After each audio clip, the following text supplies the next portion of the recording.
सद्गुरूचे अनंत आभार आहे की तुमच्या माझ्यासाठी सद्गुरूंनी अशी ही व्यवस्था निर्माण करून दिली. नाहीतर संसारामध्ये गुंतलेल्या जडजीवांना अध्यात्म, संत, सद्गुरू, सेवा, परमार्थ, भक्ती या तशा जडच वाटणाऱ्या गोष्टी आहेत. आणि सध्याचं जग तर इतकं मटेरियलिस्टिक झालंय, तिथं भौतिकतेचं इतकं पेव माजलंय, तिथं आता या गोष्टी फिलॉसॉफिकल रिकामटेकडे माणसांची कामं वाटतात. पण सत्संगाची जरा थोडंसं बसून विचार केल्यानंतर आपण जन्माला का आलो हा जरी एकदा बसून विचार केला तरी या प्रश्नाचं आपल्याला उत्तर मिळून जाईल. संत लिहितायत की पाचाचे उसने आणले शरीर, साधा वाया सार मोक्ष पंथ. कशासाठी जन्म मिळालेला आहे? मुळात सुरुवात इथून आहे. मी जन्माला का आलोय? माझ्या जगण्याचा उद्देश नक्की काय आहे? मला इथं आल्यानंतर नक्की करायचं काय? मी इथून परत जाणार कुठं आहे? माझ्या अस्तित्वाला कशाने अर्थ प्राप्त होईल या प्रश्नांची उत्तर अध्यात्माकडनं अपेक्षित होती. स्वतःला भक्ती मार्गावर आहे, आम्ही सत्संगाला जातो, आमच्या जीवनात ज्ञान आलंय, तर मग अध्यात्माची, ज्ञानाची, भक्तीची जबाबदारी ही आहे की मला या प्रश्नाचं उत्तर मिळालं पाहिजे की मी इथं जन्माला का आलो, माझ्या जगण्याचा उद्देश नक्की काय आहे. आणि म्हणून संतांनी स्पष्ट केलं. संत लिहितायत की पाचाचे उसने आणले शरीर.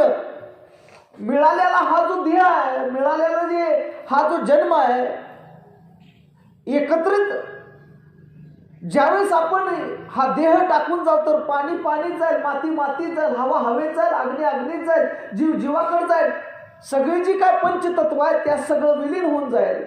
मग हे मिळालं होतं कशासाठी? याचा नक्की उद्देश काय?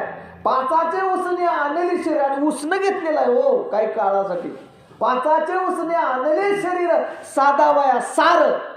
कशात आहे? आपण म्हणतो ना हे सार आहे. याचं काय सार? साधा वया सार मोक्ष पंथ म्हणाले. मोक्ष मुक्ती निर्वाणीचा अधिकार फक्त तुम्हाला आणि मलाच. नाहीतर काय? भय, भूक, निद्रा आणि मैथून हे प्राणी पक्ष्यांना सुद्धा आहे. पक्ष्यांना भूक लागती, माणसाला भूक लागती, प्राण्यांना झोप लागती, माणसांना झोप लागती. त्यांना मुलं बाळ होत्यात, आपल्याला पण मुलं बाळ होत्यात. त्यांना भीती वाटते, आपल्याला पण भीती वाटते. मग त्यांच्यात आणि माझ्यात फरक काय? माणूस म्हणून माझी विशिष्टता काय? एक मानवी जन्म प्राप्त झालाय म्हणून माझं त्याचं विशेष महत्व काय हे जाणून घ्यायचं असेल तर आम्हाला हे समजून घ्यावं लागेल की या जन्माला घालण्या पाठीमागचा उद्देश काय आहे. म्हणून संतांनी सांगितलं की साधा वया सार मोक्ष पंथ. अहो, विचार करण्याची क्षमता आणि विवेक फक्त मनुष्याला दिला. आणि त्याचा उपयोग कशासाठी करायचा तर म्हणाले ज्याच्यातला विवेक जागा होईल ती माणसं निरंकार होत जातील. ज्यांच्यातला अहंकार कमी कमी होत जाईल आणि अहंकार जसा जसा कमी होत जाईल, विवेकाची जशी जशी ताकद वाढेल तसं तसं स्वरूपावर आलेली काजळी निघत निघत जाईल. आणि म्हणून सत्संग कशासाठी करायचा आहे? सत्संगाचं महत्व नक्की काय आहे? गुरुनं आपल्याला 3 कर्म नक्की का दिली याचा उद्देशच हा आहे की ज्या दिवशी ज्ञान घेतलं त्या दिवशी तिथं काय कोणी अशी जबाबदारी घेतली नाही. प्रेमाने बोला. तिथं असं कोणी जबाबदारी घेतली नाही का आज ज्ञान घेतलं म्हणजे उद्या आता मोक्ष, तुम्हाला उद्या मोक्ष, असं काय सांगितलं नव्हतं. त्यांनी सांगितलं ज्ञान घेतलं, आज ओळख झाली, परंतु जर तुम्हाला खऱ्या अर्थानं मोक्ष मुक्तीला प्राप्त व्हायचं असेल, उपलब्ध व्हायचं असेल तर मग काय करा? पुढे जाऊन तुम्हाला ज्ञानोत्तर कर्म करावं लागेल. आणि ज्ञानोत्तर कर्म करण्याची, सत्संग करण्याची बेसिक संकल्पना काय असू शकते आपल्या मनात?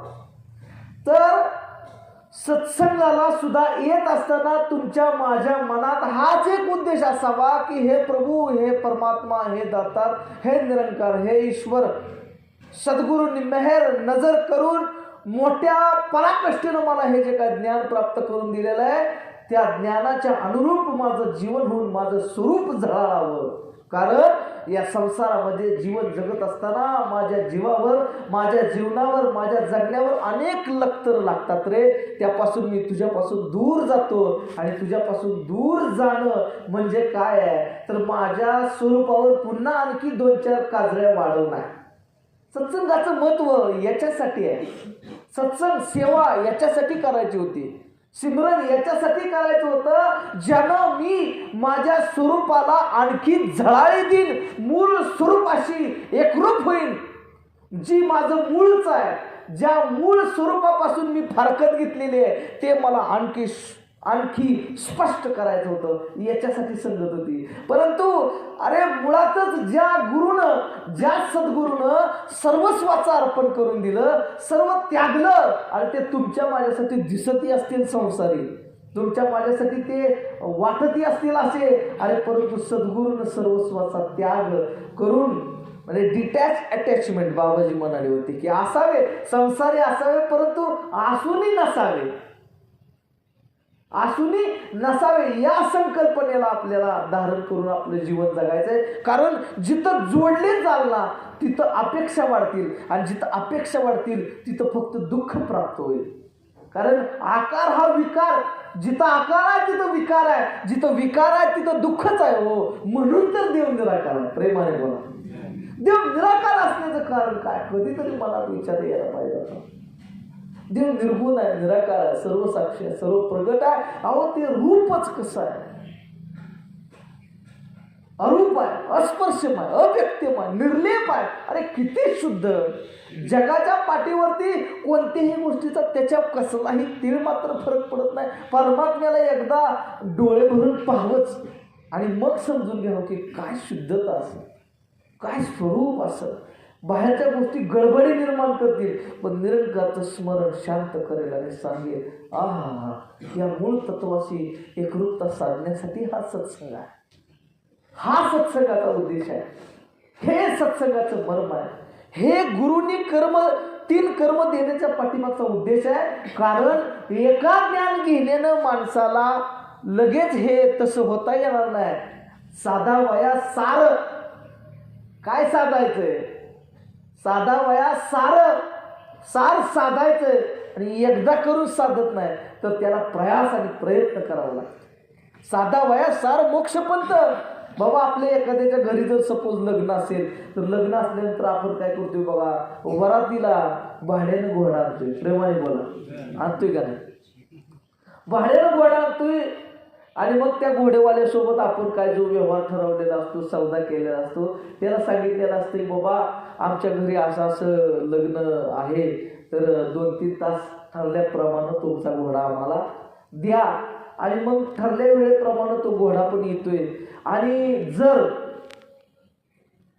घोडा आल्याच्या टायमिंगमध्ये ठरलेल्या सौद्यात जर नवरदेव रेडी नाही झाला, नवरदेव तयार नाही झाला तर वरात हो अगर नाही हो, त्याचा मालक तो घोडा परत घेऊन जातो.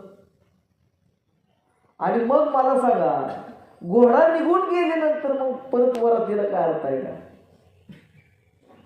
तसं 5च्या उसने आणलेले शरीर,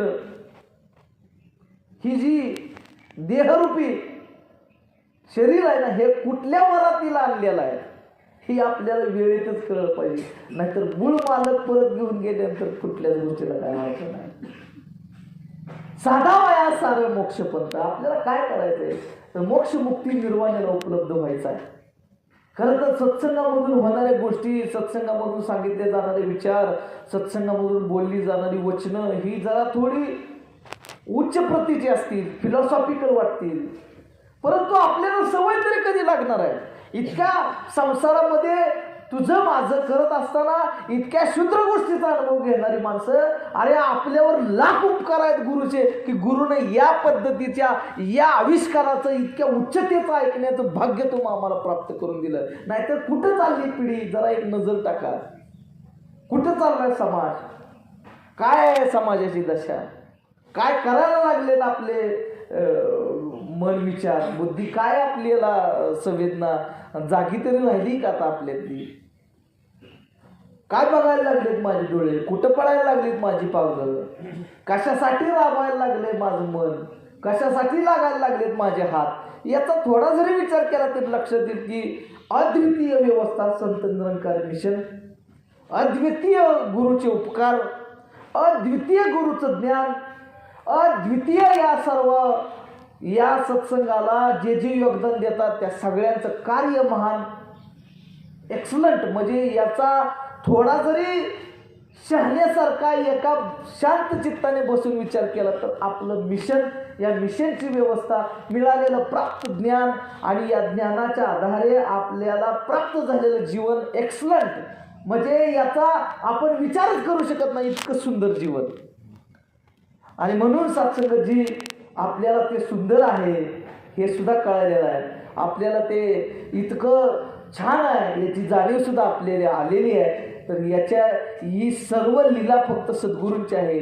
म्हणून या ठिकाणाहून होणाऱ्या विचारांना आपण शांत चित्तानं आता स्वीकारायला हवा आहे. आणि कोण काय बोलतं किंवा कोण काय सांगतं, कोण सांगतं यापेक्षा काय सांगतंय याच्याकडे आता जरा लक्ष देणं गरजेचं आहे. कारण व्यक्ती शक्तीपेक्षा व्यक्ती मोठे झाल्यानं गडबड झाली, प्रेमाने बोला. आता शक्तीला महत्व देणं गरजेचं आहे. प्रत्येक जण इथं कशासाठी आलाय तर साधा वया सार मोक्ष पंथ. अरे गुरुपासून जे घ्यायचंय ते आपण मागणं आहे, प्रेमाने बोला. गुरु काय द्यायला आलाय, अरे स्वतः त्यानं सोडलं रे सगळं. काय महत्व असं गुरुला बाकीच्या या सगळ्या गोष्टींचं काहीच महत्व नाही, त्यांनी सगळं सोडलंय. पण तो जो द्यायला आलाय ना ते पहिल्यांदा घेतलं पाहिजे. मग काय सत्संगजी एकदा माल घेतल्यानंतर पिशवी फ्रीमध्येच आहे, प्रेमाने. पिशवी मागायची आवश्यकता नाही, पिशवी मिळणार, प्रेमाने. विश्वास असू द्या. आपण सत्संगजी मुख्य हेतूला जाणं गरजेचं आहे. एका महात्म्यांशी चर्चा करत असताना हा विषय ऐकायला भेटला की सत्संगजी आपल्याला इथून तिकडं जायचं होतं, इथली साधनं आपण दांडगी केली, पण तिकडं जायचंय की तिकडच काय, प्रेमाने बोला. तिथं काय आहे, आपण व्यवस्था दांडग्या केल्या पण तिथं उपलब्ध होण्यासाठी अवस्था लागते हो. त्याचं काय, तिथं उपलब्ध कशाला व्हायचंय तर ते पवित्र ज्ञान. मी कोण आहे, अमृतस्य पुत्र अहम ब्रह्मास्मी ओहम सोहम माझे नाव आलो ब्रह्मपुरी. आणि याच्यासाठी मी आलोय. आणि पुढे जाऊन संत म्हणाले की हरिभजनाविन काळ घालवू नको रे. काय, हरिभजनाविन काळ घालवू नको रे. अरे दुरीच्या सापा भिवून भावा, दुरीच्या सापा भिवून भावा, भेटी नाही जीवाशिवा आणि अंतरीचा ज्ञान दिवा मालवू नको. संतांनी सांगितलं. अरे म्हणाले का असा काळ वाया घालवूच नको, प्रत्येक क्षणाक्षणाला त्याची आठवण असू दे. या शरीरात जोपर्यंत चैतन्य नांदतंय ना, या रोमात हा बसलाय, म्हणूनच आपण सगळी ऍक्टिंग करतोय. ही ज्ञान हे भान याची जाण असू दे. आणि जाण असलेली माणसं कुठे पण रानमार हणणार नाही, ही पण गॅरंटी. आणि म्हणून सत्संगजी काय म्हणाले, काय सांगितलंय, अरे हरिभजनाविन काळ घालवू नको. दुरीचा सापा भिवूनी भावा. आपण बघा एखाद्या अंधारात दोरी पडली असेल तर साप साप म्हणून पडते, तसं या संसाराला खरं माणूस इथंच रमू नको. तर काय म्हणाले, दुरीचा सापा भिवूनी भावा. अरे भेटी नाही जीवाशिवा. या जीवाला या शिवाची कधी जर भेटत नसत तर मग काय, अरे त्याच्यासाठी काम कर. आणि म्हणून पुढे म्हणाले अंतरीचा ज्ञान दिवा मालवू नको रे, हरिभजनाविन काळ घालवू नको रे.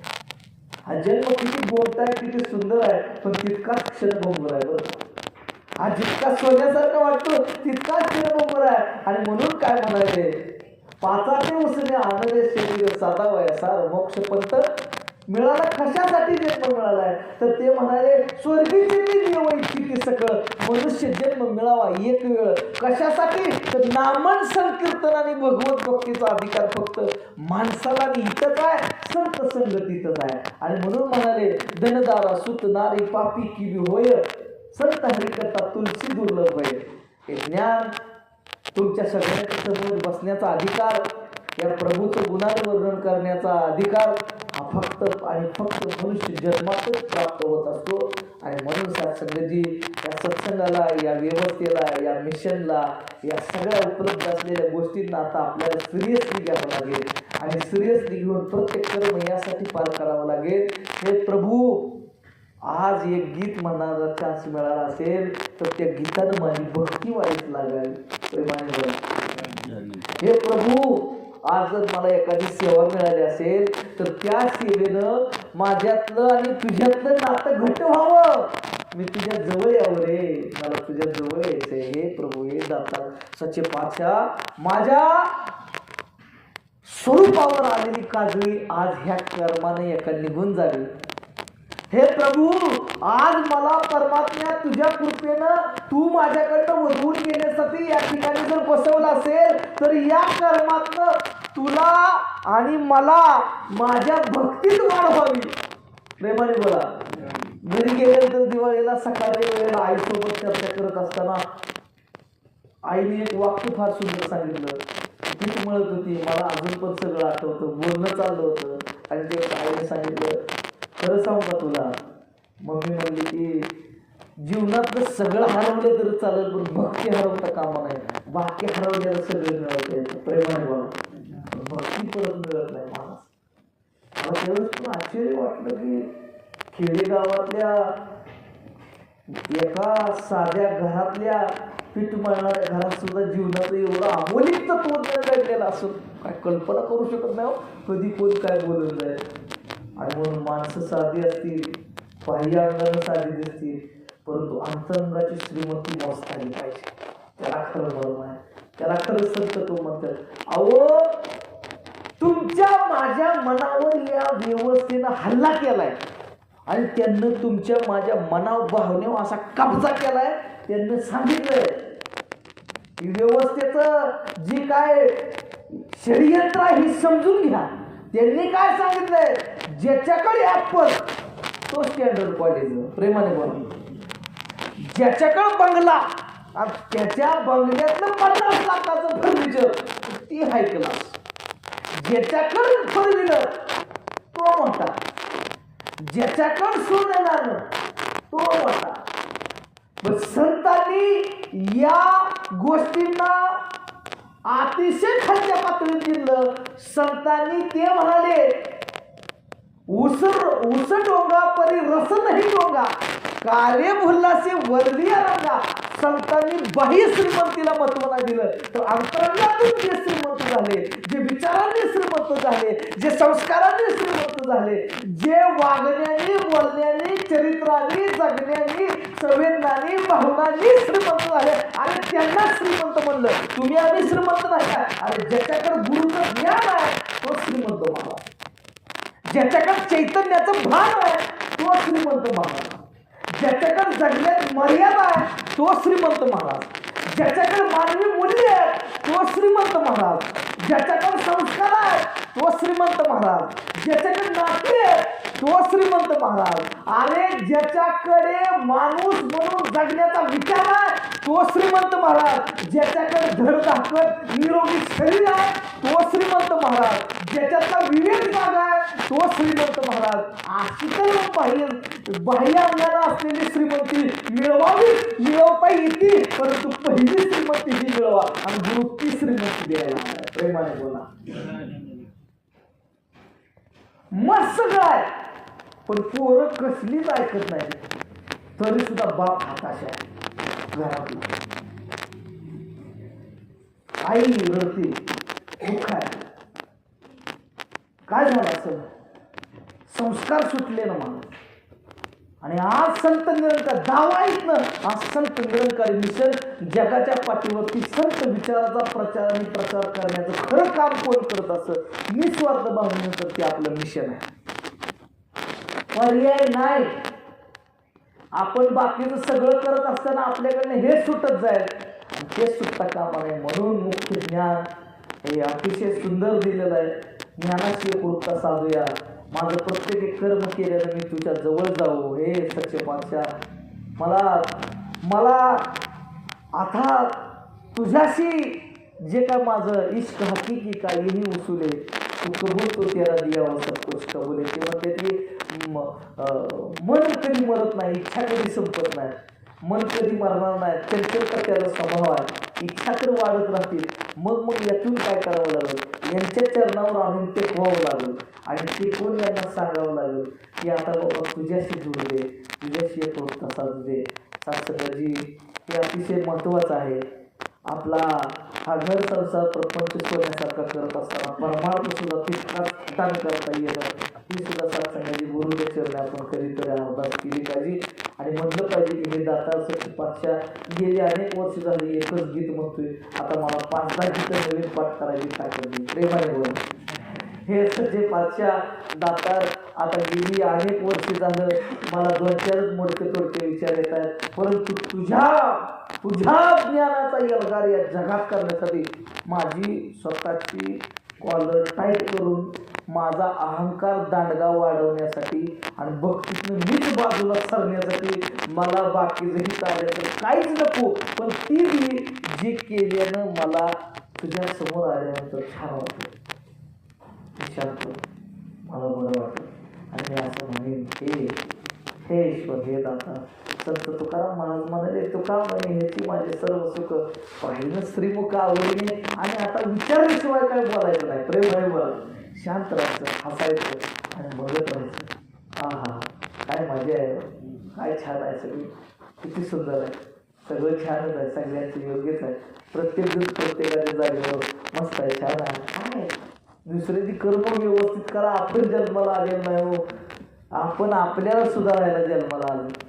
माणसाला स्वसुधारक पाहिजे होतं, आपण समाज सुधारक हाताच्या पालगडीत पडल्यामुळं पराजपाटामुळं झाला. प्रेमाने बोला.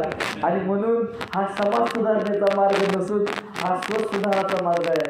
आपण स्वतः सुधारूया, आपण स्वतःला सांभाळूया, आपण स्वतःला शुद्ध करूया, आपण स्वतःला सावरूया, आपण स्वतःला उभं करूया, चांगल्या सवयी लावून घेऊया, आपलं आरोग्य चांगलं ठेवूया, आपला जो पारिवारिक बॅलन्स आहे तो सुद्धा व्यवस्थित सांभाळून घर संसार प्रपंच वागणं बोलणं जगणं सुंदर करूया. नवी सुरुवात कधीही करता येते, फक्त मनात इच्छा आली पाहिजे. तेव्हा ते की जुने जाऊ दे मरणाला, आता नवी येऊ दे उदया. जाऊ दे, झालं गेलं जुनं सोडून दे, पण नवं शिका आणि नवं निर्माण करण्यासाठी प्रयत्न करा. हाच एक गुरुचा संदेश तुमच्या माझ्यासाठी आहे. आणि म्हणून सत्संगाची जुन्याचं वजन तरी व्हायचं कुठपर्यंत, नवं काय करायचं का नाही, नाहीतर त्या जुन्यातच गड पडून राहिले तो नवं पडणार नाही. कारण जन्मांमुळे आहे, परत नाही म्हणाले काय, अरे एक योनी पोट फेरा तेव्हा लागे वारा मानवाचा. आणि मग शेवटी बेडवर पडल्याचं आठवण आला. एक तेल मिळाला कशासाठी होता आणि कशासाठी घालवलाय. अहो यासाठी आपलं माहिती हो, मनोजी काय करते तर कुंदनजींचं काय चाललंय ह्यासाठी आप लक्ष नाही का. अरे क्षण यासाठी हे प्रभू हे परमात्म्या तुला पाहून माझ्या जगण्यातलं द्वैत संपवायचं मला आणि तुझ्यासारखं होण्यासाठी तू दिलेल्या प्रत्येक श्वासाला आणि क्षणाला जागून मला चांगलं नवनिर्मितीचं ध्यान घ्यायचं आहे. म्हणून गुरुनं स्टँडर्ड आता सुधारलाय. देवाने बोला, आता शुद्र विचारात आपण राहायचं नाही, रमायचं नाही, तिथं आपण थांबलो नाही. 2 माणसं एकत्र आल्यानंतर तिसऱ्याबद्दल चर्चा करत असतील तर ती जरा खालच्या विचाराने समजा, असं वाचायला मिळालं. त्यानंतर 2 माणसं एकत्रित आल्यानंतर इव्हेंटवर चर्चा करत असतील तर असं समजा ती जरा त्याच्यापेक्षा थोडी त्याच्यावरची. 2 माणसं एकत्रित आल्यानंतर जर स्वतःबद्दल बोलत असतील तर ती जरा त्याच्या आणखी पडती समजा. म्हणून दोन माणसांनी एकत्रित आल्यानंतर तिसऱ्याबद्दल चर्चा न करता, इव्हेंटबद्दल, घटनांबद्दल चर्चा न करता, दोन माणसांनी एकत्रित आल्यानंतर आपण एकमेकांना कसं सुधारायचं याची चर्चा करणं गरजेचं आहे. आणि म्हणून सत्संग ती पवित्र व्यवस्था आहे. इथं आल्यानंतर प्रत्येकजण पॉझिटिव्हली बोलतंय, इथं आल्यानंतर मान मर्यादेनं जगतंय, इथं आल्यानंतर छान गीत ऐकायला मिळतंय, इथं आल्यानंतर चांगले विचार होत आहेत. आता बस सुंदर व्यवस्थापन गुरुनं उपलब्ध करून दिलेला आहे. याचा आनंद घेऊया. प्रत्येक क्षणाला आता जागे राहून जागृतीनं प्रत्येकी कार्य करूया. सृजनात्मकतेसाठी जन्म आहे, जुन्यात अडकून पडण्यासाठी जन्म नाही. आणि म्हणून जुने जाऊ द्या मरणाला, नवे होऊ द्या उदयाला. आणि भात खाल्ल्यानंतर जर सुस्ती आली घरातल्यांना दिसत असत तर केलेल्या सत्संगाचा आनंद चेहऱ्यावर काना दिसावा रे भाई बोला. आणि म्हणून इथनं सकाळी बाहेर पडलं की नाचतच रस्त्याला जाताना एकदम खुशच.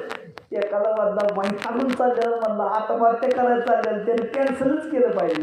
त्याने विचारलं पाहिजे का एवढा हसताय, म्हणजे मी लई टेन्शनमध्ये आहे. त्याला सांगायचं ए भाऊ सत्संगला जाऊन आली, टेन्शन घ्यायचं नाही, तिथं यायचं, आमचं सत्संगकारी भवन आहे असं सांगता आलं पाहिजे. नाहीतर हितनं जे बाहेर पडल्यानंतर मी रस्त्यानं जाताना टेन्शनमध्ये दिसत असं तर कोण विचारणार वा आपल्याला हो हितनं बाहेर पडलं का नाही, हा असं चेहऱ्यावर आलीच पाहिजे नो. असं जाताना एकदम असं काहीतरी भरून घेतलं पाहिजे गुरुकडनं. आणि म्हणून काय म्हणले, अंतरीचा ज्ञान देवा मालवू नको रे तुझ्या असीम अपरिमित शक्ती. अरे प्रभू परमात्म्याचं ज्ञान घेऊन, ब्रह्मज्ञान घेऊन सांगितलं अरे तू कोण आहे, सोहम माझी नावं आलो ब्रह्मपुरी, अरे मी परमात्म्याचा शुद्धांश आहे, तो मी आहे. आणि मग सत्संगजी तो जर मी असेल तर तो असा असेल काय, लाचार दिनदुबळा, दुसऱ्यासमोर हात पसरणारा, भीक मागणारा, अरे असा नाही. तर म्हणाले कसा आहे, तर मी ताकदवान आहे, सर्वशक्तिमान आहे, प्युअर आहे, शुद्ध आहे, आणि तो मी आहे. आणि या भावनेला जाऊन पोचण्याचं कार्य सद्गुरू कृपेनं घडेल. यासाठी आपण सगळ्यांनी आनंदाने सत्संग करूया, आनंदानं राहूया. जीवनाचा अल्टिमेट उद्देश हाच आहे. कुणाकडं काही पण असू द्या तर शेवटी आनंद महत्त्वाचा आहे. कुठं आहे, कसा आहे, कुठल्या पद्धतीत आहे. आणि चांगलं जगण्याची अपेक्षा धरून प्रामाणिक कार्य माणसाने करावंच, परंतु फक्त याची जाणीव सुरू नाही. सगळ्यांना सत्संगाची सद्गुरूंच्याकडून शुद्ध आणि चांगल्या जगण्यासाठी, भक्तिमय सर्वांनी जगण्यासाठी खूप साऱ्या शुभेच्छा. आपल्या सगळ्याचं जगणं सुंदर व्हावं, सुखमय व्हावं. आणि या व्यवस्थेनं रचलेलं षडयंत्र तुमच्या माझ्या लक्षात आलं पाहिजे बरं का, की आपल्या माणूस भावनिक आहे ही व्यवस्थेला चांगलं माहीत आहे. म्हणून त्यांना आपल्या भावनेवच घाला केला. बघा की हो आता ना रक्षाबंधनला घरातल्या पोराला बहिणीनं राखी बांधल्यानंतर कॅडबरी सेलिब्रेशन दिल्याशिवाय बरं वाटत नाही. प्रेमाने बोला का हो, का तर त्यानं ती टी व्ही जाहिरात बघितलेली असती ना.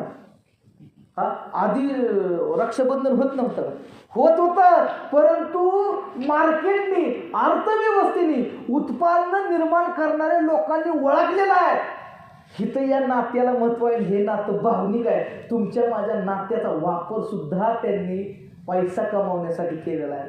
अर्थव्यवस्था ती करत राहील, ती करणार, ते त्यांचं कामच आहे. परंतु आपल्या भावना आता सक्षम करणं गरजेचं आहे. बाह्य रूपाने एखादी वस्तू माझ्याकडे नसलेलं मी कमी असं होत नाही, कारण माझ्याकडे चैतन्याचं ज्ञान आहे. ती श्रीमंत माणसं आहे. ते चैतन्य तुमच्या माझ्याकडे सदैव जागं राहावं. आणि तुम्ही आणि सत्संग गाशी गुरुनं ठरवून दिलेल्या व्यवस्थेशी नित्य निरंतर जुडून या जीवनाचा आनंद घेत राहावा. करेल तो काय नो हे महाराज. आता काय सांगायचं त्यांना की आमच्यासाठी ही करा, आमच्यासाठी ती करा, ते सगळं जाणतात. सगळ्यांना सर्व काय प्राप्त व्हावं जे जे गुरुला इच्छित आहे. आणि गुरु सगळं ओके करतो. आपल्याला फक्त इथे चैतन्य घ्यायचं आहे. सत्संगाची प्रेमाने बोला.